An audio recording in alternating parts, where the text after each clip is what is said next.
Prada ni lelaki, perempuan semua boleh pakai. Okay, sebab apa? Dia unisex. Kalau korang yang berfashion-fashion, yang sukakan colour yang very pop, tak suka colour black and white, yang colour basic, nude colour, korang boleh go for this one. Lelaki perempuan tak ada masalah, dua-dua boleh pakai. Boleh jadikan dia as a crossbody bag ataupun nak pakai dia as a top handle bag. Kalau pergi event ke apa, boleh, tak ada masalah. Harga dia sangat-sangat murah korang, cuma bawah RM4,000 sahaja.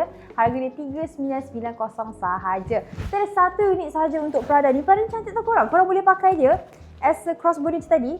Nak pegang dia boleh, nak letak dekat ketiak boleh, nak jadikan dia clutch pun boleh juga sebab yang ni boleh cabut. Dia boleh detach. So kalau nak buka dia, korang tekan je button kat sini, tolak dia ke sini, dah boleh buka. And dalam dia sangat luas, boleh letak korang punya wallet, korang punya power bank, ada poket dekat bahagian belakang, nak jadikan korang punya wallet pun, nak letak cash pun tak ada masalah. Okay, ada satu unit sahaja untuk Prada ni. Jangan lepaskan peluang sebab kalau korang terlambat, korang tertinggal.